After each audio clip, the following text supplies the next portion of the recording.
Warning. Our YouTube channel and its videos may contain scenes, language, and content that may not be appropriate for all audiences. These videos include surveillance footage, undercover pursuit of suspects, actual police and rescue operations, and fearless confrontations. If you do not approve of the content, please do not watch our videos. If you wish to continue, we strongly advise that you proceed with caution. Viewers' discretion is advised. Proyektong pabahay ng National Housing Authority o NHA dyan sa probinsya ng Laguna, 1 taon na pong lubog sa baha. Abay, wala bang ginawa ditong lokal ng gobyerno? Ito po, panoorin nun ninyo. Umulan man o umaraw, lubog pa rin sila sa baha. Ito ang 1 taon ng problema ng mga residente ng Phase 3 at Phase 5 ng Southfield Barangay Pook sa Santa Rosa, Laguna. Makikita sa video at larawang ipinadala sa Kilos Pronto ng isang concerned citizen ang epekto na hindi humuhupang baha sa kanilang lugar. Kinakailangan pa raw nilang magsuot ng bota tuwing lalabas ng kalsada. May ilang residente na rin ang nagkakasakit ng dengue dahil sa pinamahayan na rin ito ng lamok ang mga naiipong tubig baha. Mula raw kasi na ipagawa ang drainage sa lugar, nanatili na silang lubog pa rin sa baha. Isinanggunin na rin nila ito sa kapitan ng barangay pero ang sagot sa kanila, wala na raw itong pag-asa. Pero mga residente, naniniwalang aahon din sila sa pagkakalubog kung may Kilos Prontong aksyon.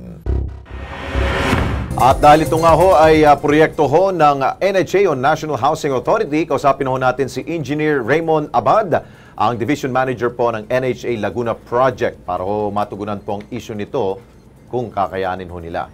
Sir Raymond, magandang hapon po sa inyo, Engineer. Magandang hapon po. Opo, si Alex Santos po to, kasama ko po si Ben Tulfo. Ito po ang Kilos Pronto. Live po tayo, sir, sa PTV. Ang Kilos Pronto pong programa ho natin. Sir, tama po ba? Kino-confirm mo ninyo talaga hong proyekto ho ninyo ito? At bakit po nagkaganon? 1 taon na hong wala hong paghupa ng tubig baha ho dyan, sir? Proyekto po ng National Housing Authority po yan. Opo. At ang ginagawa po ng NHA, pag natapos na po yung proyekto, ang ginagawa po namin kasi hindi namin po mahabang ma-maintain po yung mga facilities ay tineturn over po namin sa local government. Na-turn over na ho ninyo? Oho. So nasa, ang kasagutan ho dito ngayon ay nasa Santa Rosa government po ngayon, local government, sir? Bali po, na-accept na po ng local government unit po yung mga roads, drainage po. Yeah. Pero nung ginawa ho niyo pong proyekto, sir, tama naman po lahat ng mga drainage, kompleto ho ang lagusan ng tubig. Wala ho tayong problema ho doon, sir? Opo, sir. Kompleto po ng facilities nung ginawa po namin ayon sa kahilingan po ng dati pong mayor ng Santa Rosa na si Mayor Arlene. Si Arlene po dati ho. Pero may bago na ho tayong mayor. Okay, Engineer, thank you so much po for your time. At least nalinawan ho na galing po sa inyong proyekto to at naipasa na ho ninyo sa local government ng Santa Rosa. Thank you so much po, Engineer. Maraming salamat. Okay, makakausap naman ho natin sa linya si Mayor Dan Fernandez ng Santa Rosa, Laguna. Mayor Dan, magandang hapon po. Mayor Fernandez, magandang hapon po sa inyo, sir. Wala pa? Nawala si Mayor Dan Fernandez. So, siya pong kasalukuyan mayor. lumalabas na sa lokal na pamahalaan. Yes. Kapag na-turnover na, dapat ang magsusupervise ito, ang local government. Okay. Mayor Dan, magandang hapon po sa inyo, sir. Mayor Dan? Mayor, magandang hapon po. Medyo mahina yung signal ni sir. Mayor Fernandez? Narinig ba tayo? Hello? Hello, Mayor Fernandez. Magandang hapon po. Si Alex Santos po to sa Kilos Pronto, Hello? PTV. Hindi tayo naririnig. Paki-check na Mayor Dan? Mayor Fernandez? Hindi tayo. Hindi tayo Malabo nga. Sige, babalikan na ho natin yung isyong yan. Okay, balikan ho natin ang reklamo ng mga residente ng Phase 5, Barangay Pook, dyan ho sa Santa Rosa, Laguna. Yung po matagal na hong lubog sa baha ang kanila pong barangay. Nasa linya ngayon po si Justin Ibanez ng Laguna Water. I'm sure baka meron siyang solusyon dito. Ginoon Justin, magandang umaga po. Apo, magandang umaga. Magandang hapon po. Hapon. Magandang hapon po pala ho. Dustin, ano pwede ho natin tulong ho dito sa barangay Pooko? Alam ba ho ninyo problema ho nila na 1 year na daw hong binabahaw yung lugar? Yes sir, narinig nga po namin yung yung problema na yan ngayon.